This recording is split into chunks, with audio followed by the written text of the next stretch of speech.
নমস্কার, কেমন আছেন বন্ধুরা? আশা করি সবাই ভালো। আজ আপনাদের সাথে শেয়ার করব এক বাংলাদেশি বন্ধুর থেকে শেখা মাছের ঝোল।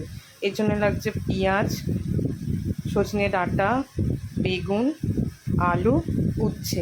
এটাকে উচ্ছের ঝোলই বলা যায়। ফোড়নের জন্য লাগছে 5 ফোড়ন, 1 চামচ হলুদ গুঁড়ো, 1 চামচ জিরে গুঁড়ো, আর লাগছে 1 চামচ লঙ্কার গুঁড়ো আর নুন। প্রথমে উচ্ছেগুলোকে ভেজে নিতে হবে। সেগুলো নুন হলুদ দিয়ে ভেজে নিয়ে তারপরে মাছটাকেও ভেজে নিতে হবে। তো সেই যেটা বলছিলাম, বাংলাদেশি বন্ধুর সাথে আমার বহুদিনের আলাপ। তিনি বলেছিলেন মাছ উচ্ছে দিয়ে একবার ঝোল করে দেখবে খেতে কত ভালো লাগবে।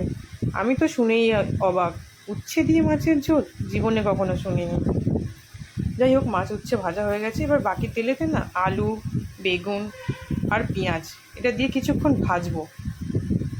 তো যেটা বলছিলাম আবার, ওই যে বান্ধবী আমাকে বলেছিলেন যে করে দেখো, তো আমি করে তাকে জানিয়েছিলাম, খুবই ভালো হয়েছিল।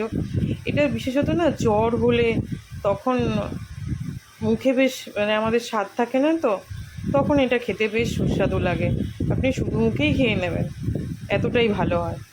একটু ভাজা ভাজা হয়ে যেতে ডাঁটাগুলো দিয়ে অল্প পরিমাণে নুন আর যে মশলাগুলো ছিল সেগুলো দিয়ে দিলাম। দিয়ে সামান্য জল দিয়ে একটু কষতে হবে। কষে নিলে কি হবে, মশলার গন্ধটা চলে যাবে। এবার ঝোলের জন্য যতটা পরিমাণে জল দেওয়ার কথা সেটা দিয়ে দেব।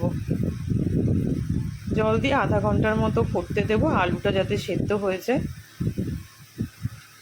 আলুটা সেদ্ধ হয়ে গেছে। এবার আমি মাছ আর যে উচ্ছে ভাজা ছিল সেটা দিয়ে দেব। দিয়ে আরও মিনিট দুয়েক ওই গরম আঁচে বসিয়ে রাখবো আর কি, ঢাকনাটা দিয়ে। ফোটানোর দরকার নেই, একটু একদম কম করে সিমতেই রাখা দরকার। তারপরেই আমাদের মাছের ঝোল একদম রেডি। দেখুন যেমন কালার এসছে তেমন খেতেও। এবার তড়কা প্যানে তড়কাটা দিয়ে ওটা শেষে দিয়ে দিলাম।